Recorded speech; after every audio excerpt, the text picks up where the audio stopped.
भक्त का लक्षण होता है। भगवान ने भगवत गीता में कहा एक भक्त कैसा होता है, प्रजा हाथी अदान कामान, प्रजा हाथी सारी कामनाओं से पूर्ण होता है, उनको कोई इच्छा नहीं होती है।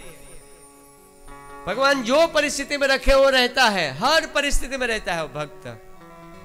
कोई महलों की इच्छा नहीं है, झुपड़पट्टी की जो स्थिति में रखे वो भक्त रहता है, कोई कामना नहीं है, शांत होता है वो समुद्र की तरह।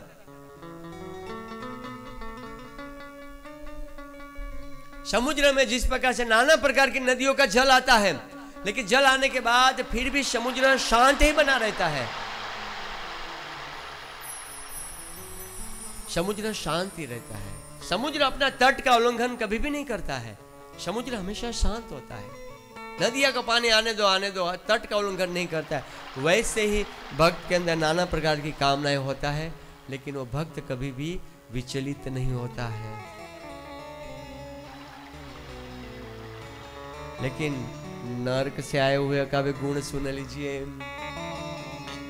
स्वर्ग से आए हुए व्यक्ति का 4 गुण है, उनमें से पहला है दान देता है, दूसरा है मधुर वाणी बोलता है, और तीसरा है साधु संतों की सेवा करता है। ब्राह्मण साधु संतों के प्रति श्रद्धालु होता है।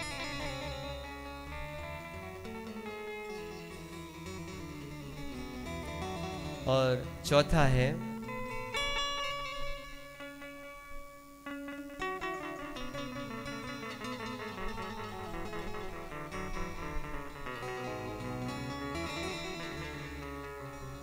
पहला मीठा वचन बोलता है, दूसरा देवताओं के प्रति प्रगाढ़ श्रद्धा होती है, तीसरा ब्राह्मण और साधु संतों का वो आदर करता है, और चौथा है वो श्रद्धालु होता है देवी देवता और भगवान के प्रति। अब नरक से आए हुए व्यक्ति का अभी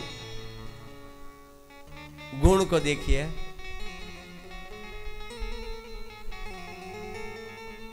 अत्यंत कोपा दरिद्रता च नीच प्रसंग चिन्हानि देहे।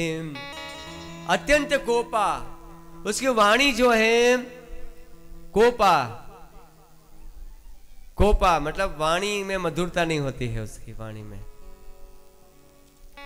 मधुर वाणी नहीं होता है, कुट वाक्य बोलता है, ऐसा बोलता है कि उसे बैठने की इच्छा ही नहीं होती है, वाणी अच्छी नहीं होती नरक से आए हुए व्यक्ति की।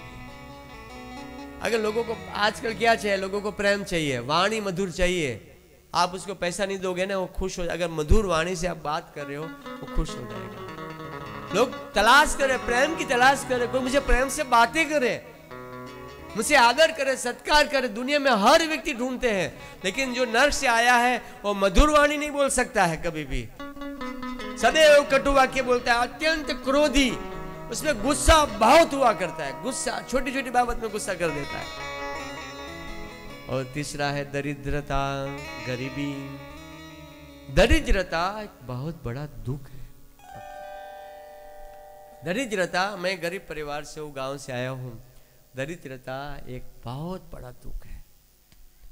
माँ बाप जो है अपने बच्चों के लिए बहुत मेहनत करते हैं, उनका जीवन जो है बड़ा दुख में बीतता है। दरिद्रता मतलब कंगाली।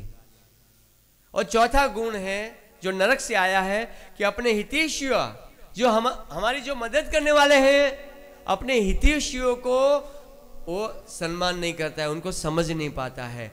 और नरक से आया हुआ व्यक्ति का गुण है, चाहे उसको कितना भी सहायता करो फिर भी वो आप हमें वो दुश्मन ही समझता है। वो आप कितना भी सहायता करो, कितना भी मदद करो, फिर भी उनके जो सहायक है उनको भी अपना दुश्मन समझता है। मुझे याद है बॉम्बे में एक लड़का हमेशा कॉल करता है मुझे, हमेशा पनवेल में रहता है, मैं उसका कॉल उठाना नहीं चाहता, लेकिन वो कॉल करता ही रहता है, करता ही रहता है। हफ्ते में 2-3 कॉल होता है। बोलता है मेरे पापा मेरे मम्मी अच्छे नहीं है, मेरे साथ ऐसा कर रहे हैं, मेरे साथ वैसा कर रहे हैं, मेरी मम्मी मुझे मार डालना चाहती है। मैं समझ गया ये नरक से आया हुआ व्यक्ति है। ये कौन माँ अपने बच्चों को मारना चाहेगी? वो ऐसा करते हैं, वैसा करते हैं। मैं अभी उनका फ़ोन उठाना छोड़ दिया। मेरे घर में कल कुछ हो जाएगा तो मेरे से कॉल हुआ, जेल की चक्की मुझे पीसनी पड़ेगी। कुछ हो गया तो चक्की, कॉल मेरे पास आ रहे बार बार, तो चक्की मुझे पीसनी पड़ी विद्यालय में। लेकिन फिर मैंने एक भक्त को बताया मंदिर में कि आप इससे कांटेक्ट करो बार बार लड़का से, उनको माला कराओ, मंदिर बुलाओ, ताकि वो समझे कि माँ बाप क्या होता है, माँ बाप के प्रति बच्चों का क्या कर्तव्य है। माँ बाप के प्रति ऐसा नहीं बोलना चाहिए।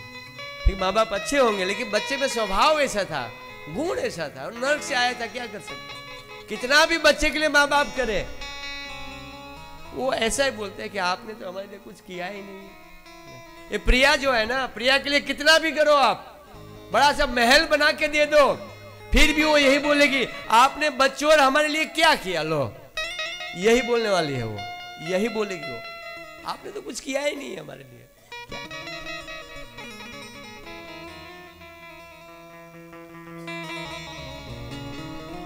अत्यंत कोपा दरिद्रता च, अत्यंत गुस्सा, दरिद्रता, गरीबी, ये जो गुण जो है, स्वजनों के प्रति जो वैर है, कटुवाणी, गुस्सा इत्यादि जो गुण है, वो नरक से आए हुए व्यक्ति में गुण है।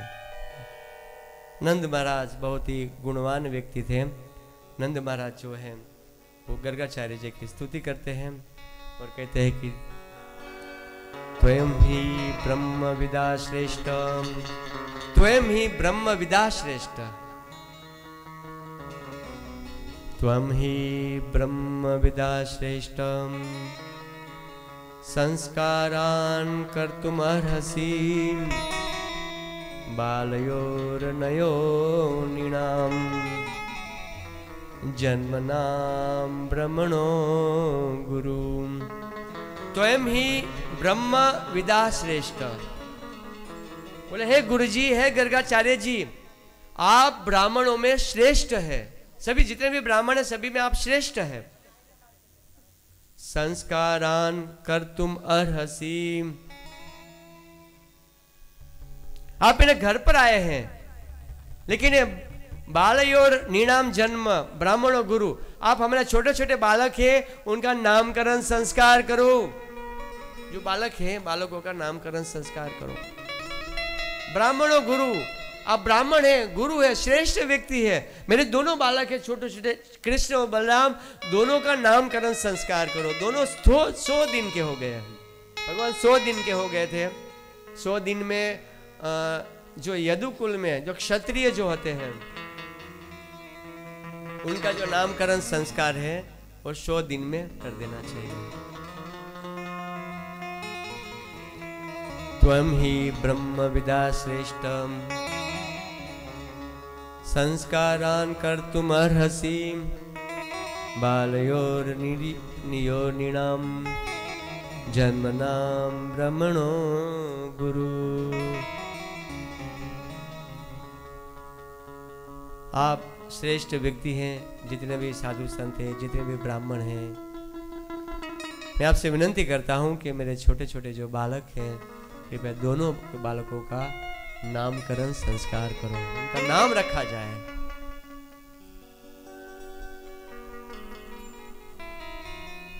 नाम जो है हमें स्वयं नहीं रखना चाहिए। हमारा नाम चिंटू, पिंटू, पता नहीं क्या क्या नाम होता है। गांव में फिर भी अच्छा नाम होता है, राम होता है, लक्ष्मी होता है गांव में, लेकिन शहर में तो क्या क्या नाम रखते हैं। आप फोन में बात करोगे, अरे आपका ये नाम सुन के आप बोलोगे ये नाम है क्या, शील तिल मिल एक नाम है क्या, तो कैसे है। शहर में लोगों की बुद्धि मारी गई है। लोग सुनते होंगे ना तो उनको बोल दीजिए, मैं सही कहता हूँ, बुद्धि मारी गई। कोई संस्कार जैसी चीज, बच्चों का नाम भी उनको रखना नहीं आता है, और पितरों का तर्पण भी नहीं जानते। पितरों का तर्पण नहीं जानते लोग, हाँ नहीं जानते। बहुत से लोग, ऐसा नहीं, बहुत से लोग नहीं जानते। हाँ, लेकिन गांव से अगर शहर में आए हैं वो लोग जानते हैं। लेकिन जो शहर में जिसका जन्म हुआ है और बाद में वो शहर में रहता है, तो वो तो जो बदबू वाला जीन्स पहनता है, स्प्रे मार के घूमता है, जीन्स में क्या आती है, बदबू आती है, स्प्रे मार मार के घूमता रहता है। अंग्रेज लोग ऐसा जीन्स लेके गए हैं जो फटा हुआ पहन के घुमा रहे हैं इंडिया के लोगों को। अरे धोती कुर्ता दिया, देवताओं का वस्त्र है हमारे पास, हमारी जो संस्कार है, हमारी पीढ़ियों में धोती कुर्ता पहनते थे, लेकिन अंग्रेज आके गए, फटा हुआ जीन्स, इतना जाड़ा गर्मी है, पहना नहीं जा रहा है, चला नहीं जा रहा है, लेकिन फिर भी पसीना में वो जीन्स पहन के घूम रहा है। क्या संस्कृति आ गई है। यहाँ से फटा, यहाँ सब फटा चारों तरफ से। अगर गांव के लोग जाएंगे देखते रह जाएंगे, फटा हुआ, इससे नया पैसा नहीं है क्या उसके पास, नया पहनना चाहिए। Fashion, fashion. नाम जो है हमें स्वयं नहीं रखना चाहिए, कभी भी नहीं रखना चाहिए। नाम जो माता पिता रखे, ब्राह्मण लोग रखे, है ना। कुछ गांव में ऐसी प्रथा है कि पापा की बहन रखती है, ऐसा कुछ गांव में है कि पापा की बहन नाम रखती है, कुछ तो है अलग अलग, लेकिन नाम स्वयं आजकल सब अपना अपना नाम शहरों में स्वयं रखने लग गए, क्या कर सकते हैं। और पिताजी ने दिया हुआ यह था और अभी मेरा नाम मुझे पसंद है, मैंने यह रखा है, ऐसा। तो यहाँ पर नंद महाराज कहते हैं कि मेरे छोटे छोटे बालक हैं, कृपया दोनों बालकों का आप नामकरण संस्कार कीजिए। लेकिन गर्गाचार्य जी यहाँ पे तर्क देते हैं, वो कहते हैं कि गर्गवाचम यदुनाम अहम आचार्यहम ख्याता चा भुवि सर्वदाम सुतम मया संस्कृतम तेन मन्यते देवकी सुतम। यदुनाम अहम आचार्य है नंद महाराज, में यादवों का आचार्य हूं, मैं पुरोहित हूं, मैं यादवों का पुरोहित हूं।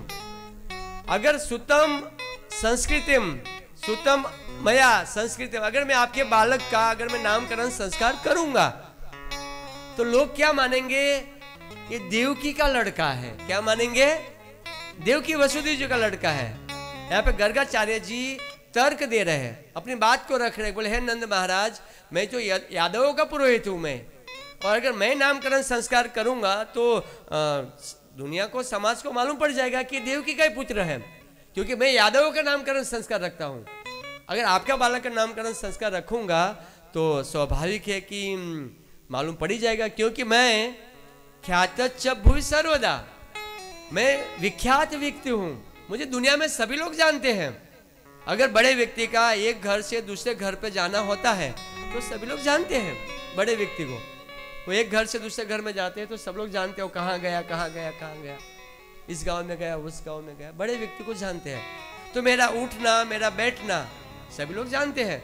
अगर आपके दोनों बालकों का मैं नामकरण संस्कार करूंगा, अगर मैं नामकरण संस्कार करूंगा तो निश्चित रूप से सभी लोग यही मानेंगे कि दोनों बालक जो है देवकी और वसुदेव जी का है।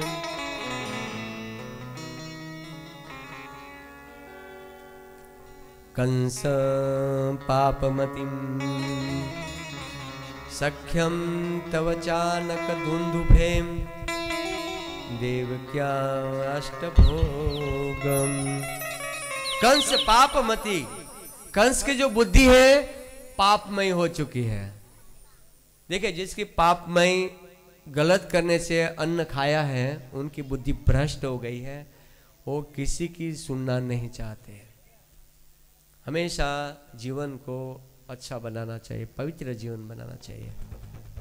हमारी बुद्धि जो है पापमय बुद्धि नहीं होनी चाहिए, अन्न पापमय नहीं होनी चाहिए।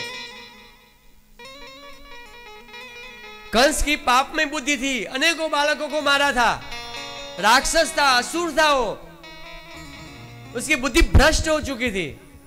अगर पाप का अन्न खाया है ना, बुद्धि भ्रष्ट हो जाएगी, वो खत्म, इसका जीवन संस्कार सब खत्म, परिवार पीढ़ियां उड़ जाएगी। भगवान पे भरोसा होना चाहिए कि निश्चित रूप से मुझे, मेरे और अपने बच्चे जो है अपना कर्म लेकर आते हैं, इस बात को ध्यान रखिए। माँ बाप कितना भी करे, माँ बाप अपने बच्चों के लिए कितना भी करे, वो बच्चा के अगर नसीब में नहीं होगा तो करोड़ों की संपत्ति जीरो हो जाएगा, जीरो हो जाएगा, कुछ नहीं बचेगा। बच्चे अपने संस्कार लेकर आते हैं, कर्म लेकर आते हैं, पूर्व जन्म के संस्कार लेकर आते हैं। माँ बाप क्या सोचते हैं, मैं अपने बच्चों के लिए कर रहा हूं, मैंने दिया, नहीं, उनका कर्म था इसलिए उनको मिला, बाकी उसको नहीं मिलता। आज भी मैं राजस्थान में था, सवाई माधोपुर में, वो बोलते थे मुझे, मैं वहां जब प्रचार कर रहा था, बहुत सारा प्रोग्राम किया मैंने वहाँ पे।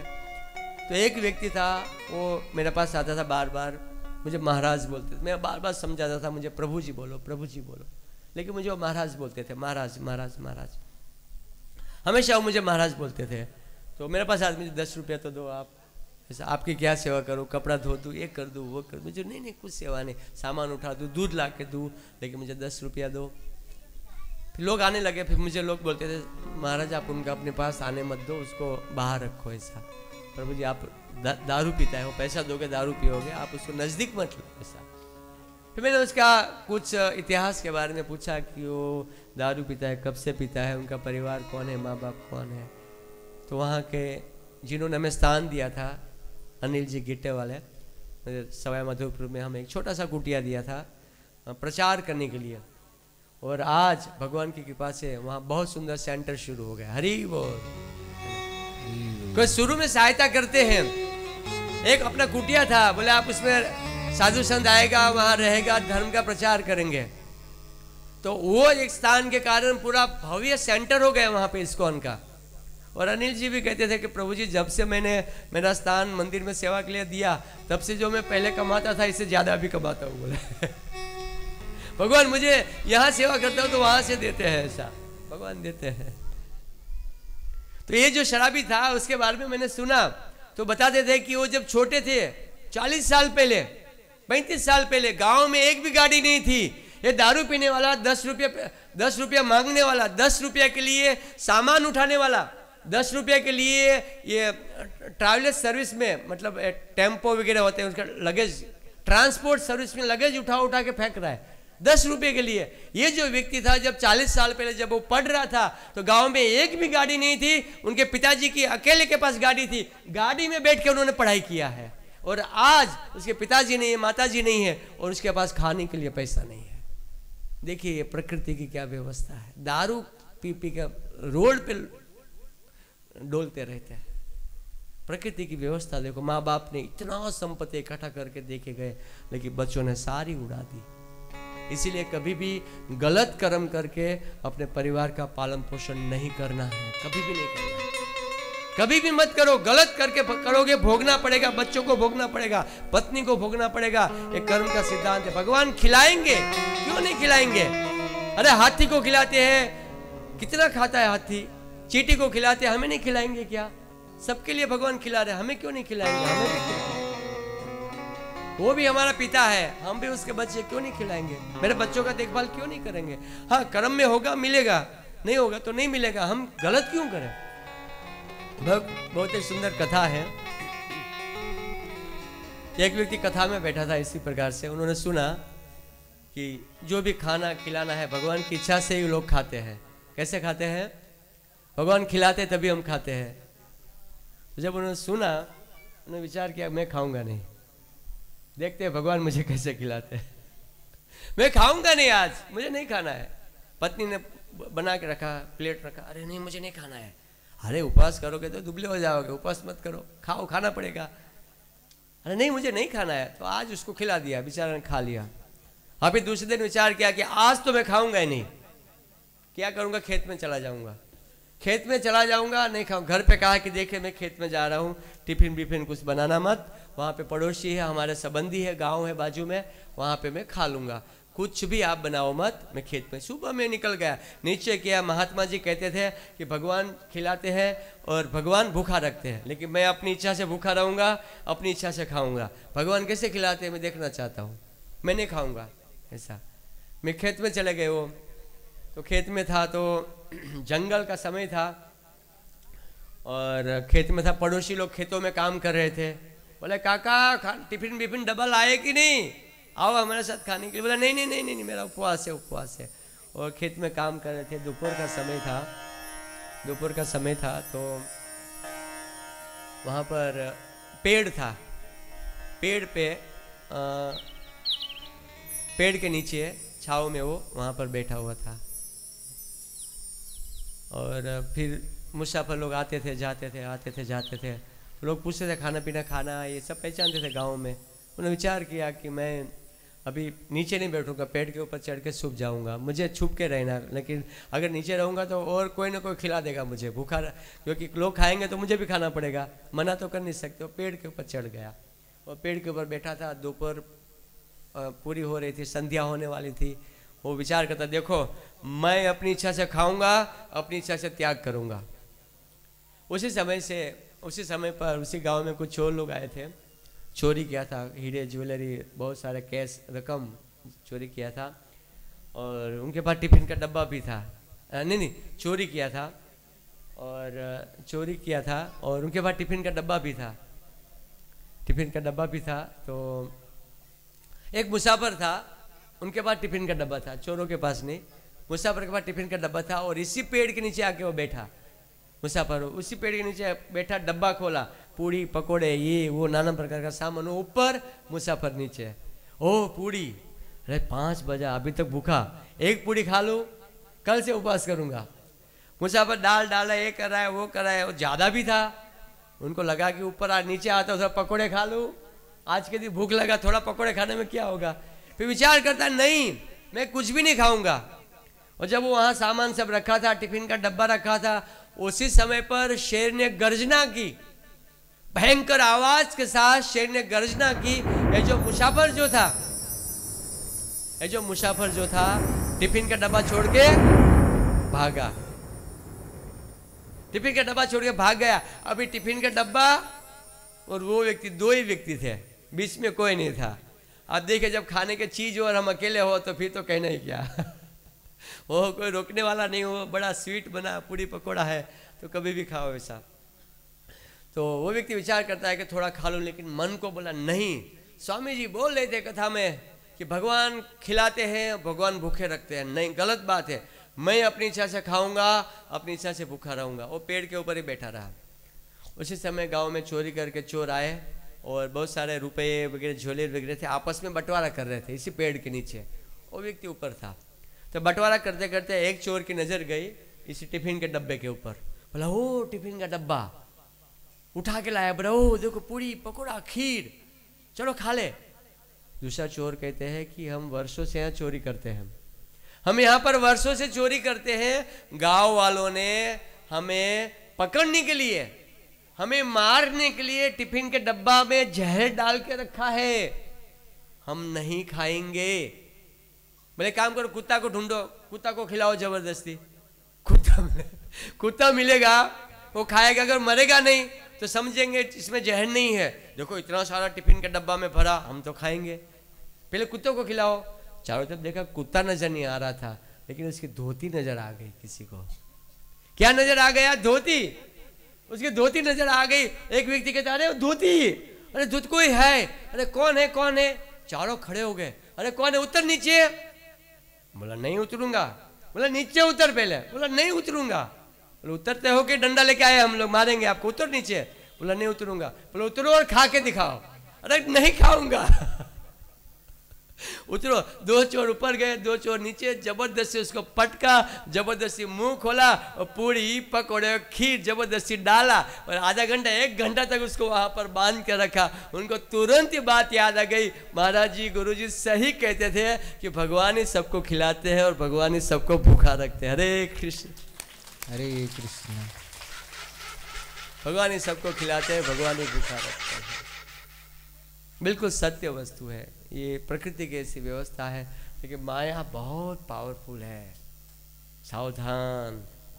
दिन रात वो गृहस्थ अपने बच्चे पत्नी या पति के लिए वो पाप करने में डर नहीं है, कोई संकोच नहीं। कंस पापमतिम, कंस की पापमति थी, बालकों को मार मार के उसकी बुद्धि भ्रष्ट हो चुकी थी। सख्यम तव चान कंदुभे देवक्या अष्टमा भोगम भुवन स्त्री भवितुम हरति। कंस की पाप मति हो चुकी है और सखा भाव है उनका। देव की वसुदेव जी है, वसुदेव जी भले हैं, वो उन्होंने वसुदेव जी को जेल में डाला, लेकिन उनके प्रति आदर भाव है, सख्य भाव है। आपके प्रति उनका आदर भाव है उनका। देवकी अष्टमो भोग, देवकी का जब जब भविष्यवाणी हुई थी, देवकी के गर्भ से जब स्त्री प्रकट हुई थी और उससे भविष्यवाणी की थी कि कंस तुम्हें मारने वाला बालक पैदा हो चुका है, तब से कंस जो है दिन रात यही सोचता है कि देवकी के गर्भ से लड़की पैदा नहीं हो सकती है, लड़का ही होना चाहिए, और लड़का कहीं और है। लेकिन देवकी ने लड़के को ही जन्म दिया है, लड़की को नहीं दिया है। और कंस की पाप मति के कारण इस गोकुल के ब्रज के सभी बालकों को मार रहा है वो। और जब कंस सुनेगा कि दोनों बालकों का नामकरण संस्कार मैंने किया है, गर्गाचार्य जी कहकर मैंने किया है, तो तुरंत ही कंस का जो शक है, कंस का जो डाउट है और क्लियर हो जाएगा और दोनों बालकों को मार देंगे। इसलिए मैं चाहता हूं कि इसका नामकरण संस्कार नहीं करें। ये गर्गाचार्य जी जो है इस प्रकार से अपनी बात को रखते हैं, लेकिन जैसे गर्गाचार्य जी कहते हैं तो नंद महाराज बहुत सुंदर कहते हैं। नंद उवाचम अलक्षितोऽस्मि न हसि मामं कैरपि गोव्रजेम। अलक्षितो अस्मिन्, यदि आप सोचते हो कि नामकरण संस्कार करने से कंस को मालूम पड़ जाएगा, कंस को शंका होगी और इस दोनों बालकों का भय है, दोनों बालकों को मार सकते हैं, अगर आप ऐसा सोचते हो तो मैं ये चाहता हूं कि ये जो नामकरण संस्कार है इसी गौशाला में कर दिया जाए। गाय सारी जंगल में गई है, जितने भी गाय थे सारे जंगल में है, गौशाला में कोई नहीं है। यहां तक कि यशोदा जी को नहीं बुलाऊंगा मैं, मेरी पत्नी को नहीं बुलाऊंगा, किसी गोप को नहीं, केवल दोनों बालक और मैं और आप अलक्षित छुपके से उनका नामकरण संस्कार कीजिए। है गुरुदेव, मेरी विनंती है कि आप दोनों बालकों का नामकरण संस्कार कीजिए, चुपके से आप अलक्षित भाव में भी आप दोनों बच्चों का नामकरण संस्कार कीजिए। मैं आपको वचन देता हूं, वादा करता हूं कि नामकरण संस्कार आपने किया है मैं किसी को नहीं बताऊंगा, किसी को नहीं बताऊंगा।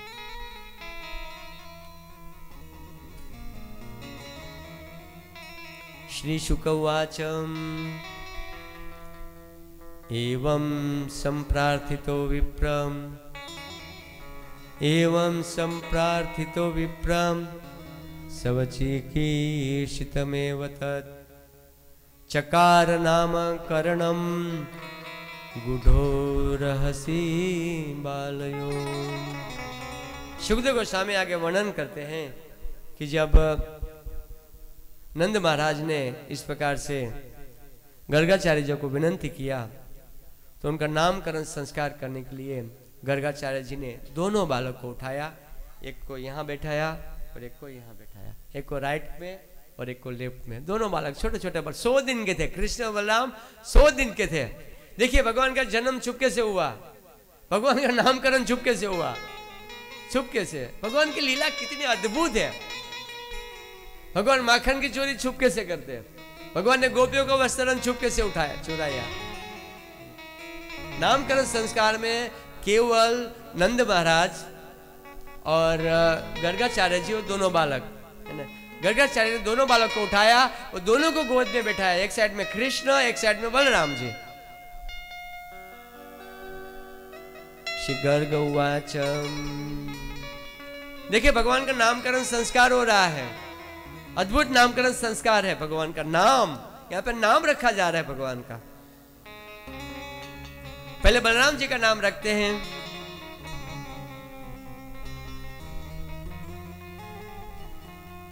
अयम ही रोहिणी पुत्रो। ये जो रोहिणी का बालक है, अयम ही रोहिणी पुत्रो रमयन सुहादो गुणयम। ये जो रोहिणी का बालक है, बलराम जी का 3 नाम रखा, बलराम जी का। गर्ग मुनि कहते हैं कि जो रोहिणी का पुत्र है वो अपने संबंधियों को, अपने मित्रों को तरह तरह से सुख प्रदान करेगा। अपने मित्र संबंधी है सभी को आपस में आनंद प्रदान करेगा, कभी लड़ाई नहीं करवाएगा। परिवार में ऐसा होता है ना, जब भाई बहनों में लड़ाइयाँ होती है तो कोई ऐसा भाई होता है जो या तो ऐसी बहन होती है, दोनों को मिला देते हैं, वो सबको प्रिय होता है। ठीक है, बलराम जी सभी को प्रिय होगा। गर्गाचार्य जी भविष्य के बारे में बोल रहे हैं बलराम जी का, और वास्तव में बलराम जी ने कौरव और पांडवों का युद्ध हुआ तो भाग नहीं लिया, उन्होंने दुर्योधन को भी समझाया, कृष्ण को भी, युधिष्ठिर, नाना प्रकार से उन्होंने युद्ध को रोकने का प्रयास किया। अंत में उन्होंने निश्चय किया, अरे परिवार के बीच में युद्ध है, मैं युद्ध क्यों करूं। वो तो यात्रा करने चल पड़े, बलराम जी यात्रा करने के लिए निकल पड़े। सुहृदों को, परिवार को आनंद, किसी को बुरा लगे, वैसा परिवार में बलराम जी का व्यवहार नहीं था। बलराम जी परिवार को इकट्ठा करके मिला जुला के, परिवार में सबको मिला जुला के रखते थे बलराम जी। वास्तव में हमारे परिवार में ऐसा होना चाहिए, जो सबको एक करके रखे, हमेशा के साथ में रहे। और शहरों में तो ऐसा नहीं मिलता, एक पीढ़ी में अलग हो जाते हैं, लेकिन गांव में 2-2, 3-3 पीढ़ियाँ, पिताजी, दादाजी, उनके भी पिताजी, सब लोग, मतलब परिवार बड़ा घर होता है, लेकिन साथ में ऐसा हमने देखा है। कहीं कहीं ऐसा, हम अहमदाबाद गए थे तो वहाँ पे दादा भी था, पोता भी था, पोता का विवाह हो गया तो उनके भी बच्चे थे, तो हमने देखा, हम आश्चर्य में हो गए, करे वो गांव से आए थे, इतना बड़ा परिवार साथ में, बोला हम लोग साथ में रहते हैं। तो ऐसा है, सबको एक करके रहना चाहिए, और सुखी इसमें होता है साथ में रहने के लिए। स्त्रियां हमेशा चाहती हैं कि ससुर को छोड़ दो, देवर को छोड़ दो, अकेले रहे, अच्छे से रहे, लेकिन ऐसा नहीं होता है, ऐसा नहीं होता। अगर अकेले रहते तो क्या होता है, बच्चों का देखभाल का बड़ा जिम्मेदारी आता है, बच्चों का देखभाल का। देखिए, अगर वो ससुर सास है, बच्चों का देखभाल करेंगे। आजकल गांव में ऐसा नहीं है, लेकिन शहरों में आजकल की लड़कियां विवाह करते हैं, पति को लेकर अलग फ्लैट ले लेती है, तुरंत ही विवाह किया वो अलग ही चली जाती है। लेकिन और संकट आता है उनके ऊपर, घर को चलाने का संकट उसके ऊपर आता है, घर को चलाने का भाड़ा, लाइट बिल वो ढोती है कंधे पे, मेहनत कर करके लाती है। बच्चे बड़े हो जाते हैं, बच्चों को क्या करते हैं, बच्चों को देखभाल करने के लिए ऐसा नर्स होती है, और नर्स के पास रख के जाते हैं, ऑफिस में चली जाती है वो। बच्चा कहां पे होता है, नर्स के पास। मैं सत्य कहता हूं, ये आज भी चल रहा है बॉम्बे में। माताएं जाती है ऑफिस में काम करने के लिए, जींस पहन के, अपने बच्चों को कहां रखती है, नर्स के पास। सुबह से लेकर शाम तक नर्स उसको खिलाती है, पिलाती है, नर्स उसे। आप विचार कीजिए, जो लड़का या लड़की नर्स के पास बड़ी हो रही है, उनको क्या संस्कार मिलेगा? संस्कार दादा दादी से मिलेगा, संस्कार माँ बाप से मिलेगा, संस्कार परिवार से मिलेगा। बाहर के लोग क्या संस्कार देंगे?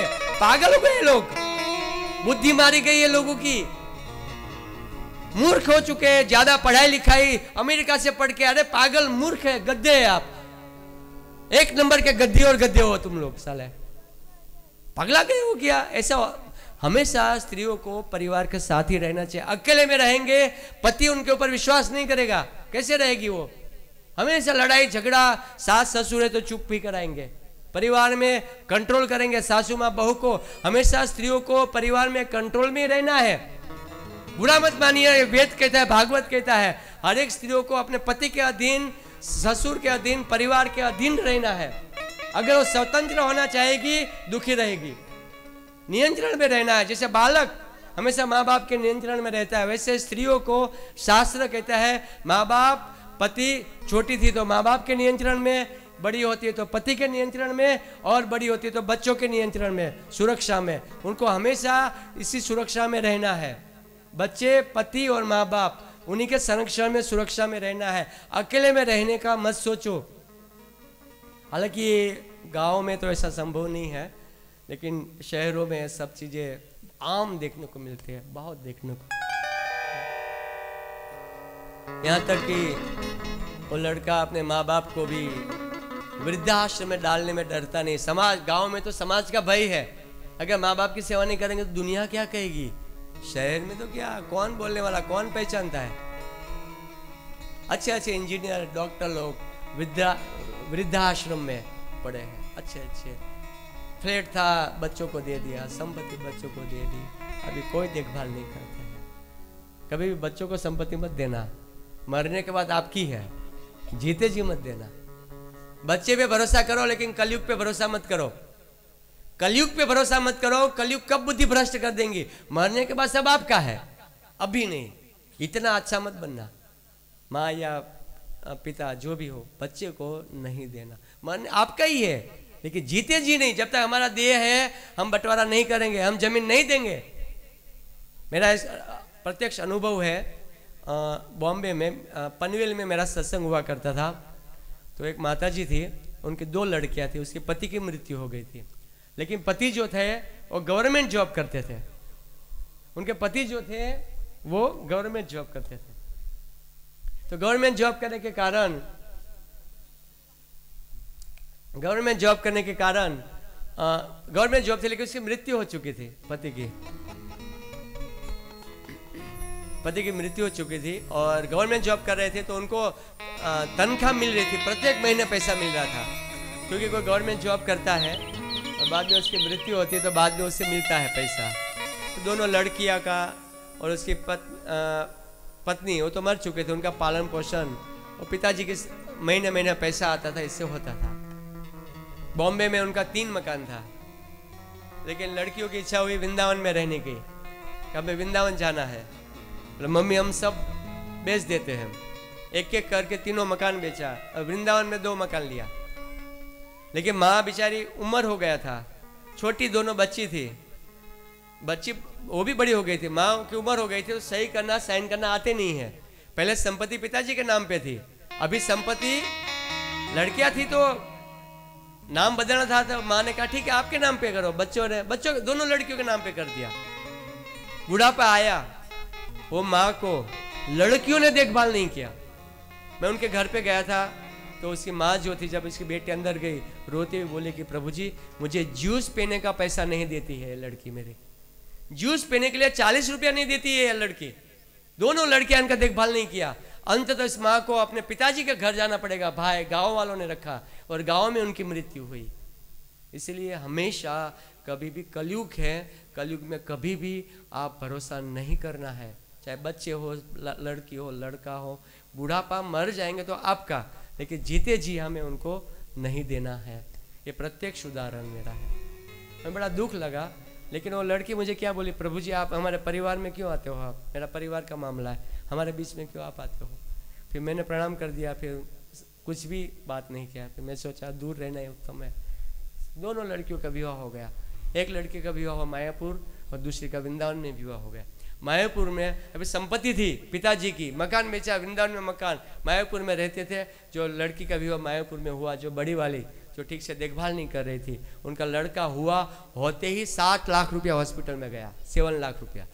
चारों तरफ पैसा, मकान बेचने लग गई। अभी भी बोलती है कि प्रभु जी ये जो लड़का है ना, उसके पीछे दूध का इतना खर्चा है, इसको यही दूध चाहिए, इसको यही चाहिए। मुझे याद आता है, मैं तो कुछ बोल नहीं सकता, लेकिन मुझे याद आता है कि इनका जो स्थिति जो है, उसकी माँ का जो था आशीर्वाद नहीं मिला। इसके लिए सारी संपत्ति ये जो बेटा है एक एक करके सब कुछ लेके जाने वाला है। ये हरे कृष्णा कृष्णा कृष्णा हरे हरे, हरे राम राम राम हरे हरे।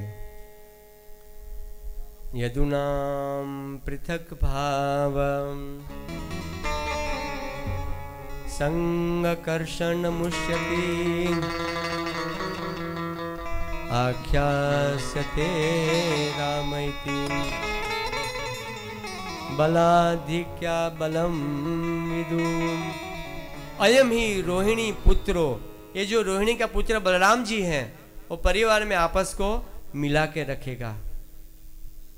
आख्यास्ते राम इति, इसलिए उसको राम नाम से लोग जानेंगे। हरि बोल, हरि बोल। आख्यास्ते राम इति, दोनों परिवार में प्रेम देगा, कौरव और पांडवों में, इसलिए उसे राम कहते हैं।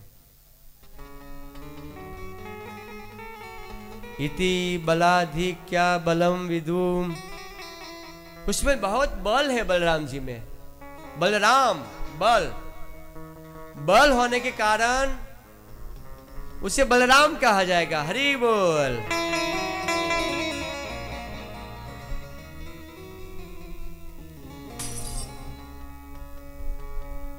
राम, बलराम और संकर्षण। यदुनाम पृथक भावा संकर्षण मुष्यति।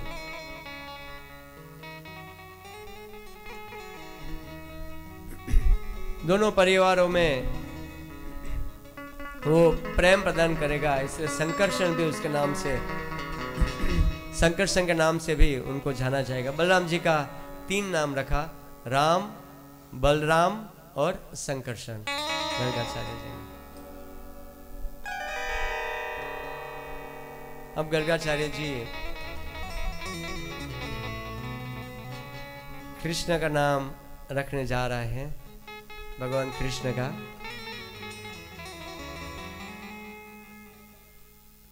आसन आसन वर्णास्त्रयो हयम्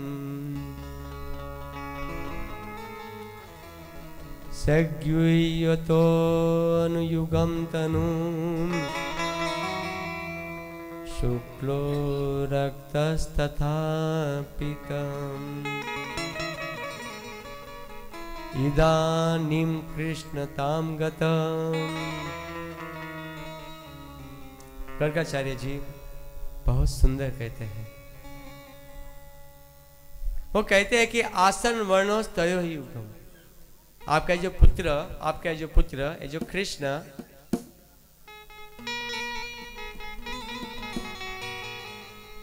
तीनों युगों में शुक्ल, रक्त, पीत, तीनों युगों में प्रकट हो चुका है। प्रत्येक युग में ये जो आपका लड़का प्रकट होते हैं, और ये द्वापर के अंत में कृष्णताम गता, श्याम वर्ण में प्रकट हुए। हरे कृष्णा हरे कृष्णा कृष्णा कृष्णा हरे हरे, हरे राम राम राम हरे हरे। गर्गाचार्य जी यहाँ पे गत कहते हैं, मतलब ये द्वापर में अभी ये कृष्ण नाम से ये प्रकट हुआ है। देखिए हर एक युग में आपका ये जो लड़का प्रकट होता है, सफेद, पीला, श्याम, सफेद, पीला, श्याम और रक्त, लाल। हर एक युगों में भगवान का जो अंग क्रांति है, उसका अंग क्रांति का वर्णन होता है। अभी कलयुग में, द्वापर में इदानीम कृष्ण नाम गता, मतलब अभी श्याम वर्ण में प्रकट हुआ है, लेकिन सतयुग में श्वेत वर्ण में प्रकट हुआ था। भगवान श्वेत रंग में प्रकट हुए थे सतयुग में। त्रेता में राम के रूप में, रक्त वर्ण में, और कलयुग में चैतन्य महाप्रभु के रूप में पीत वर्ण धारण करेंगे। देखिए यहाँ पे चैतन्य महाप्रभु भगवान है, उनकी भगवत्ता यहाँ पे क्लियर हो रही है कि चैतन्य महाप्रभु जो स्वयं भगवान है। ये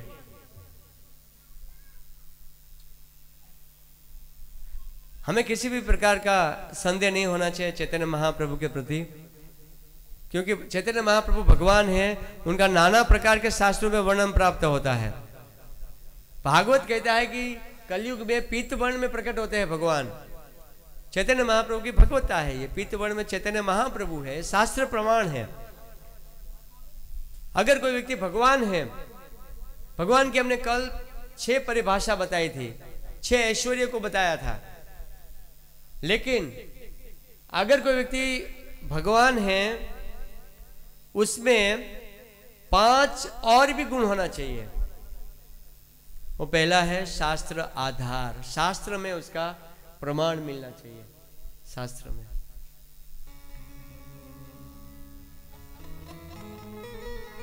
आचार्यों की सहमति होनी चाहिए, विश्व रूप का दर्शन होना चाहिए, शारीरिक चिन्ह होना चाहिए, शरीर पे चिन्ह होना चाहिए। शास्त्रीय आधार, शास्त्रों में प्रमाण होना चाहिए। कृष्ण भगवान है, उसका शास्त्रों में प्रमाण है।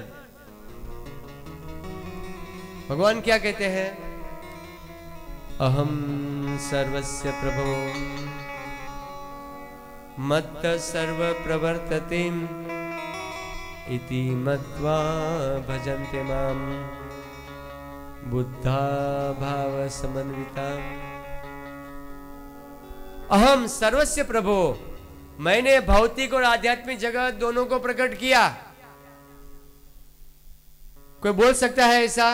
कृष्ण बोल रहे हैं, मैंने प्रकट किया। शास्त्रों में सहमति। ब्रह्मा जी क्या कहते हैं कृष्ण के बारे में? ईश्वरम परमं कृष्णम। देखिए दूसरा व्यक्ति कहते हैं ब्रह्मा जी हमारे परम पिता ब्रह्मा जी कहते हैं कृष्ण भगवान है। ईश्वरम परम कृष्णम सच्चिदानंद रूपम। ईश्वर परम कृष्ण सच्चिद आनंद उनका स्वरूप है। कृष्ण जो है परम ईश्वर है, और कोई परम ईश्वर नहीं है, कृष्ण ही है। ब्रह्मा जी कहते हैं, भगवत गीता कहती है, भागवत कहते हैं। भागवत में क्या आता है? एते चंस कला पुंसम कृष्णस्तु स्वयं भगवान। एते च अंश कला और पुंस, ये भगवान के जितने भी अवतार है, 24 अवतार और भी अवतार है, वो कृष्ण के अंश के भी अंश हैं। लेकिन कृष्ण जो है अवतारी है, वो अवतारी है, वो स्वयं अनादिकाल से, उनका कोई आदि नहीं है, उनका कोई शुरुआत नहीं है, सब कुछ कृष्णमय है। ये शास्त्र कहता है, मैं नहीं कहता हूं।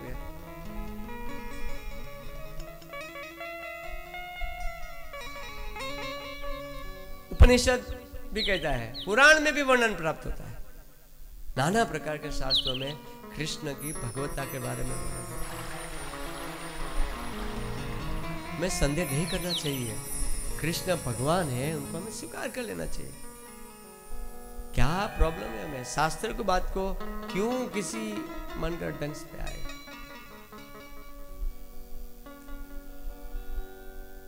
एक विदेशी व्यक्ति था, इंडिया में आया था, विचार करता था मैं इंडिया से क्या चीज में लेके जाऊं, कुछ तो लेके जाऊं। मैंने विचार किया इंडिया में धर्म है, धर्म को लेकर जाता हूं। धर्म के लिए वो दुर्गा जी के मंदिर में गया, विचार किया कि भगवान होंगे, लेकिन विचार किया हाथ में त्रिशूल है, ये भगवान कैसे होंगे? देखो त्रिशूल है, मतलब भगवान, त्रिशूल मतलब सुरक्षा के लिए रखते त्रिशूल, तो भगवान ने। और वास्तव में 33 करोड़ देवी देवता है। मैं देवी देवताओं की अवहेलना नहीं करता, मैं भी अपने कुल देवी को मानता हूँ, मैं भी दुर्गा जी को मानता हूँ, लेकिन वो देवी देवता है, माँ है, वो भगवान नहीं है। माँ माँ है, पिता पिता है। माँ को पिता कहना मूर्खता है। ये माँ है, वो पिता है। कुल देवी हमारी माँ है, दुर्गा हमारी माँ है। ऐसे 33 करोड़ माँ है, 33 करोड़ देवताएं हैं, लेकिन भगवान केवल एक है, वो कृष्ण, एकलो ईश्वर कृष्ण, और आर सब भृत्य।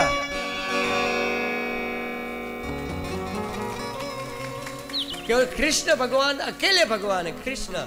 वहां पे ऐसा नहीं कहा कि ये भी भगवान, ये भी भगवान। देवताओं में क्या बोलते हैं? 33 करोड़ देवता बोलते हैं ना, बच्चा भी बोलता है देवता कितना। हमारे हिंदू धर्म में अगर बच्चों को भी पूछे कि देवता कितना है, तो बोलेंगे 33 करोड़ है, बच्चे भी बोल देगा। लेकिन भगवान एक है, कृष्ण। वो व्यक्ति विचार करता है हाथ में त्रिशूल है, ये भगवान नहीं हो सकते। वापिस तो दूसरे मंदिर में गया, अरे ये भी हथियार लेके, ये भी भगवान नहीं हो सकते। जब कृष्ण के पास आए तो बड़े मधुर थे, बाजू में राधा रानी थी, हाथ में बांसुरी थी, बड़े मुस्कुरा रहे थे। जब उन्होंने कृष्ण को देखा तो कहता है अगर भगवान होगा तो यही भगवान है। हरे कृष्णा कृष्णा कृष्णा हरे हरे, हरे राम राम राम हरे हरे। आप कहोगे चैतन्य महाप्रभु बीच में कहां से आ गए? कृष्ण और चैतन्य महाप्रभु में क्या अंतर है? चैतन्य महाप्रभु में कृष्ण में क्या अंतर है? कोई अंतर नहीं है, एक ही है। जब भगवान धर्म का प्रचार करना होता है तो एक भक्त के रूप में स्वयं कृष्ण जो है चैतन्य महाप्रभु के रूप में प्रकट होते हैं। कृष्ण जो है चैतन्य महाप्रभु के रूप में प्रकट होते हैं। कृष्ण भगवान ने अर्जुन को भगवत गीता का उपदेश दिया, सर्वधर्मान परित्यज्य, ऐसे भक्ति करो, ऐसे भक्ति करो, भक्तिया माम अभिजानाति यावनेच अस्मि तत्वतः मामु प्रत्यय पुनर्जन्म दुखालयम शाश्वतम।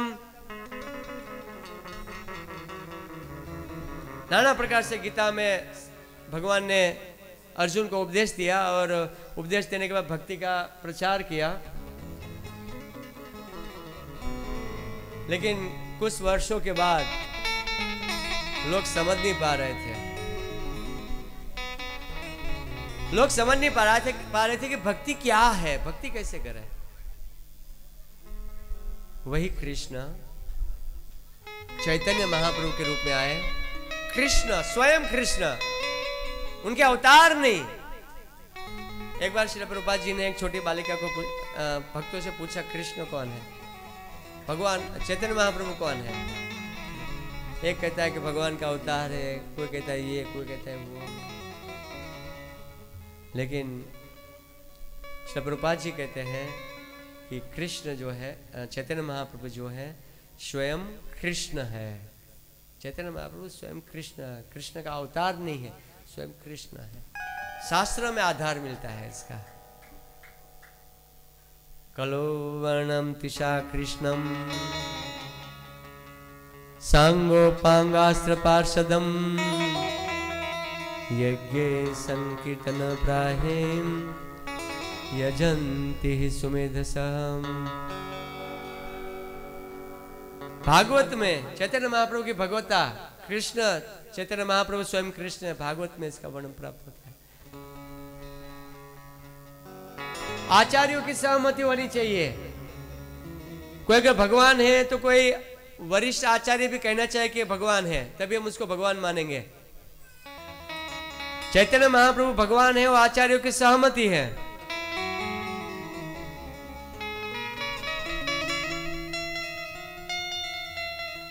पहले तो शास्त्र प्रमाण में श्वेताश्वर उपनिषद में वर्णन आता है, मुंडक उपनिषद में वर्णन आता है, श्रीमद् भागवत में वर्णन आता है, कृष्ण यमल में वर्णन आता है, वायु पुराण में वर्णन आता है, ब्रह्म यमल में वर्णन आता है, अनंत संहिता में वर्णन आता है। चैतन्य महाप्रभु की भगवता नाना प्रकार के शास्त्रों में है। सभी श्लोक लेकर बैठा हूं मैं, लेकिन समय का अभाव है, हम श्लोकों का उच्चारण नहीं करेंगे। दूसरा है चैतन्य महाप्रभु भगवान है, उसका प्रमाण। दूसरा है आचार्यों की सहमति। सार्वभौम भट्टाचार्य चैतन्य महाप्रभु की भगवता के बारे में बहुत सुंदर कहते हैं। वैराग्य विद्याम निज भक्ति योगम शिक्षार्थमेक पुरुष पुराणम।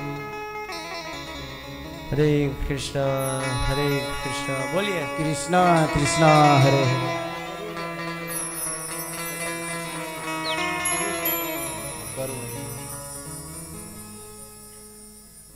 चैतन्य महाप्रभु भगवान है, उनका वर्णन सार्वभौम भट्टाचार्य कहते हैं। वैराग्य विद्या निज भक्ति योग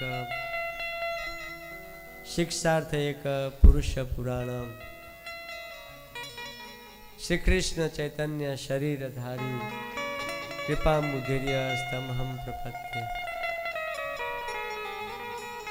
वैराग्य विद्या, चैतन्य महाप्रभु वैराग्य की शिक्षा देने के लिए आए हैं। वैराग्य विद्या, वैराग्य को अपने आचरण से सिखाया कि साधु कौन है। साधु को खाने में ध्यान रखना चाहिए, साधु को पहनने में ध्यान रखना चाहिए, साधु को बोलने में ध्यान रखना चाहिए, साधु को घूमने में ध्यान रखना चाहिए। अगर साधु ही गृहस्थी की तरह खाएंगे, लोग खिला तो देंगे, बाद में कहेंगे महाराज तो बहुत बढ़िया खा रहे हैं, महाराज तो बहुत बढ़िया खा रहे, प्रभु जी तो बहुत खा रहे हैं, खिला भी देंगे, बोलेंगे भी।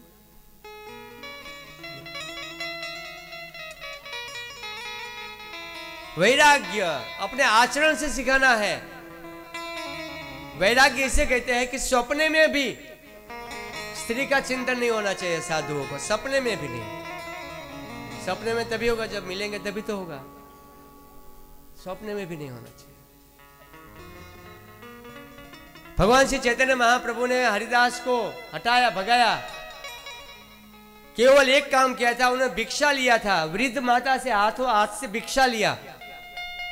चैतन्य महाप्रभु ने आचरण कर सिखाया कि जाओ आप, आज से मेरा शिष्य नहीं, निकलो हमारी मंडली में से। स्त्रियों से संभाषण करते हो, साधुओं के।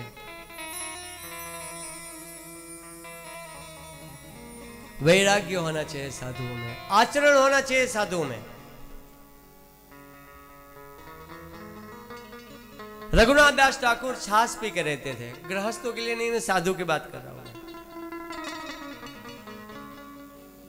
वैराग्य विद्या निज भक्ति योगम शिक्षार्थमेक पुरुष पुराणम। भक्तियों की शिक्षा देने के लिए, वैराग्य का शिक्षा देने के लिए भगवान श्री चैतन्य महाप्रभु, श्री कृष्ण जो है चैतन्य महाप्रभु के रूप में इस भौतिक जगत में अपना आचरण करके भगवान कृष्ण जो है चैतन्य महाप्रभु के रूप में इस जगत में प्रकट हुए। हरे कृष्णा कृष्णा कृष्णा हरे हरे, हरे राम राम राम हरे हरे। ये सार्वभौम भट्टाचार्य कृष्ण की भगवत्ता के बारे में, चैतन्य महाप्रभु की भगवत्ता के बारे में वर्णन करते हैं। रूप गोस्वामी पाद कहते हैं, बहुत सुंदर कहते हैं कि चैतन्य महाप्रभु भगवान है। नमो महावदान्याय कृष्ण प्रेम प्रदायते, कृष्णाय कृष्ण चैतन्यम नामिने गौरत्विषे नमः। कृष्णाय कृष्ण चैतन्य, जो कृष्ण है, जो बांसुरी वाले कृष्ण है, वही कृष्ण चैतन्य महाप्रभु के रूप में वैराग्य की, वही कृष्ण चैतन्य महाप्रभु के रूप में इस भौतिक जगत में करुणा के रूप में और कृष्ण प्रेम का प्रदान करने के लिए प्रकट हुए हैं। रूप गोस्वामी पाद कहते हैं कृष्ण जो है चैतन्य महाप्रभु के रूप में करुणा लेकर और कृष्ण प्रेम को प्रदान करते हैं, वही कृष्ण जो है स्वयं चैतन्य महाप्रभु है। और 4 संप्रदाय है जो प्रामाणिक है। कभी भी दीक्षा और शिक्षा लेनी होती है ना, गुरु करना होता है, 4 संप्रदाय से गुरु होना चाहिए। अगर मैं 4 संप्रदाय के बाहर गुरु कर दिया मतलब वो गुरु नहीं है। एक भक्त ने कहा, मैं 4 संप्रदाय के बारे में बता रहा था कि 4 संप्रदाय प्रामाणिक है। अगर आप 4 संप्रदाय से दीक्षा शिक्षा लोगे तो आपको मतलब भगवान के धाम की प्राप्ति हो सकती है, तो भक्ति में आप आगे बढ़ सकते हो। वही तभी आपने गुरु किया 4 संप्रदाय में। तो वो कहता है कि मेरा गुरुजी 4 संप्रदाय में नहीं है, तो मैं क्या करूं? तो मैं बोला, आपके गुरुजी 4 संप्रदाय में नहीं है, गुरु ही नहीं है। वो गुरु ही नहीं है तो फिर आप दूसरा गुरु कर लो, सीधी सी बात है। गुरु मतलब 4 संप्रदाय में होना चाहिए। शेष संप्रदाय, रुद्र संप्रदाय, 4 कुमार संप्रदाय और ब्रह्म संप्रदाय। अगर कोई 4 संप्रदाय में है तभी वो गुरु है। और जो इस्कॉन है ना, ब्रह्म संप्रदाय है, ब्रह्म मध्व गौड़ीय संप्रदाय है इस्कॉन, ब्रह्म मध्व गौड़ीय संप्रदाय, ये प्रामाणिक संप्रदाय है इस्कॉन, प्रामाणिक संप्रदाय। और इसे संप्रदाय में आप दीक्षा लो शिक्षा लो, आपको फायदा ही होगा, फायदा होगा।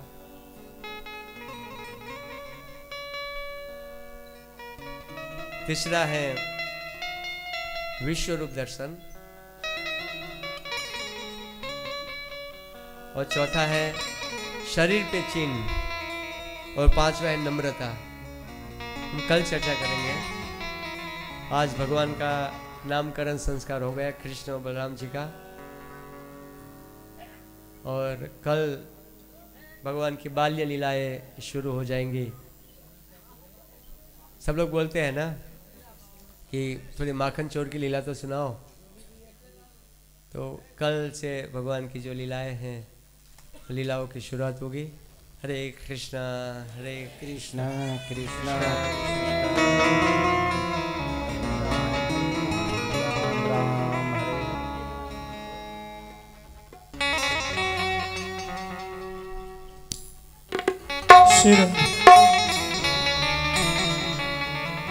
ग्रंथराज की, जगद्गुरु श्रील प्रभुपाद की, कलयुग पतित पावन श्री चैतन्य महाप्रभु की। तो बहुत ही सुंदर आज का प्रसंग, कृष्ण बलराम जी का नामकरण संस्कार और भगवान किन किन युगों में किस रंग से और किस नाम से किस स्वरूप से अवतार धारण करते हैं, आज की कथा में हमने ही इस ग्रेट जगत कृष्ण प्रभु जी के मुखारविंद से श्रवण किए। तो भक्तों, चैतन्य महाप्रभु को सभी लोग नहीं जान सकते। भगवान चैतन्य महाप्रभु ऐसा स्वरूप है उनका, पापी तापी यतछिल हरि नाम उद्धारिल। जैसा कि प्रभु जी बहुत सुंदर वर्णन कर रहे हैं कि भगवान हर युग में आते हैं, दुष्टों का संहार करते हैं, पापियों को मार देते हैं, धर्म की स्थापना करके दुष्टों का संहार करते हैं। लेकिन इस कलयुग में भगवान का एक अवतार ऐसा भी हुआ जो किसी का वध नहीं किए, किसी को मार काट के द्वारा समाप्त नहीं किए। ताड़का को भगवान राम मार दिए, विचार नहीं किए कि स्त्री है, यही देखे कि ये असुर है। भगवान कृष्ण पूतना का वध किए, 6 दिन के थे जब वो, पूतना भी एक स्त्री के रूप में थी। लेकिन चैतन्य महाप्रभु कैसे हैं तो कहते करुणा अवतारम, करुणा के अवतार। कितना भी बड़ा पापी हो, जगाई मधाई जैसा ब्राह्मण पुत्र जो नित्यानंद का सर फोड़ दिया। नित्यानंद गए थे कहने कि आप लोग ब्राह्मण हो, ये शराब और मदिरा मत पियो, हरि का नाम लो। इतना कहने के बाद सीधा सर फोड़ दिए। ताड़ी पीने वाले लभनी, जो जिसमें ताड़ी चुआया जाता है, मिट्टी का होता है बर्तन, उससे मारकर सर फोड़ दिए। चैतन्य महाप्रभु को जब पता चला कि नित्यानंद को मारा है इन लोगों ने, तुरंत सुदर्शन चक्र धारण कर लिए। भूल गए कि मैं करुणा अवतार हूं। उन्हें कृष्ण और राम की स्मृति हो गई, सुदर्शन चक्र धारण कर लिए। लेकिन नित्यानंद प्रभु चरण में गिर गए, कहने लगे कि हे महाप्रभु, आप बाकी अवतारों में तो दुष्टों का संहार किए, लेकिन इस अवतार में आपको अस्त्र नहीं धारण करना है। तब चैतन्य महाप्रभु को याद आया कि मैं चैतन्य महाप्रभु। भूल गए थे, अपने को कृष्ण समझकर तुरंत सुदर्शन चक्र धारण कर लिया। और उन दोनों पापियों ने देखा कि जिसका हमने सर फोड़ा वो हमारी सिफारिश कर रहे हैं, हमारी रक्षा के लिए कह रहे हैं। तुरंत तो दोनों की बुद्धि बदल गई और चैतन्य महाप्रभु के चरणों में गिरे। चैतन्य महाप्रभु कहते नहीं, मुझसे नहीं, नित्यानंद जी से क्षमा मांगो। नित्यानंद जी के चरणों में गिरे, नित्यानंद जी क्षमा कर लिया और चैतन्य महाप्रभु से कहे, हे प्रभु, आप इनका पाप समाप्त कर दीजिए। चैतन्य महाप्रभु गले लगाकर जगाई मधाई का उद्धार किया। तो ऐसे करुणा अवतार चैतन्य महाप्रभु की कथा हम लोग प्रभु जी के मुख से सुन रहे हैं। तो आइए, ऐसे सरल स्वभाव वाले हमारे आदरणीय, हमारे शिक्षा गुरु, जो कि Mumbai ISKCON, new Mumbai Kharghar ISKCON से आए हमारे बीच प्रथम बार, ऐसे आदरणीय जगत कृष्ण प्रभु जी का हम लोग महामंत्र से धन्यवाद करेंगे। हरे कृष्णा कृष्णा कृष्णा हरे हरे, हरे राम राम राम हरे हरे। तो जैसा कि आप जानते हैं, कथा के बाद सभी के लिए बहुत सुंदर प्रसाद की व्यवस्था की जाती है। तो हम लोग प्रथम दिन जो प्रसाद सबको बांटा गया रात्रि में कथा के पश्चात, अशोक जायसवाल प्रभु जी के द्वारा वो प्रसाद सेवा था। दूसरे दिन की कथा में कमलेश विश्वकर्मा जी के तरफ से प्रसाद सेवा रहा। तीसरे दिन की कथा में श्री हरि कुशवाहा जी और खुटई के पांडे जी के तरफ से प्रसाद था। आज का प्रसाद श्री रमेश जायसवाल और प्यारेलाल राजभर जी के तरफ से, क्षमा कीजिए रमेश नहीं, क्या नाम, हाँ उनके पिता वीरेंद्र जी के पिताजी रमेश है स्वामी। तो ये आज चौथा दिन है, चारों दिन रात्रि में प्रसाद सेवा इन भक्तों के द्वारा किया गया। उनका भी हम महामंत्र से धन्यवाद करते हैं और भगवान से प्रार्थना करते हैं कि इसी तरह भागवत में सहयोग करते रहें। हरे कृष्णा कृष्णा कृष्णा हरे हरे, हरे राम राम राम हरे। तो सभी से निवेदन है आप लोग अपने स्थान पर खड़े हो जाएंगे। श्रीमद् भागवत जी की आरती होगी और आरती के बाद बहुत सुंदर प्रसाद है। आज 2 भक्तों के द्वारा प्रसाद सेवा है, सभी लोग प्रसाद लेकर ही जाए। एक आवश्यक सूचना है, प्रतिदिन सवेरे यहाँ 5:30 बजे मंगला आरती होती है। धूमधाम से गाते बजाते आरती हम लोग करते हैं। आप लोग अधिक से अधिक संख्या में सवेरे आए। और कल प्रभात फेरी, कल का प्रभात फेरी हम लोग सादियाबाद है ना, सादियाबाद प्रभु जी, पन्नालाल जी, सादियाबाद, कल सादियाबाद जाएंगे। वहाँ लड्डू गोपाल का अभिषेक होगा और सभी भक्तों का प्रसाद सादियाबाद में डॉक्टर जी के यहाँ होगा। तो कल सवेरे मंगला आरती के बाद सादियाबाद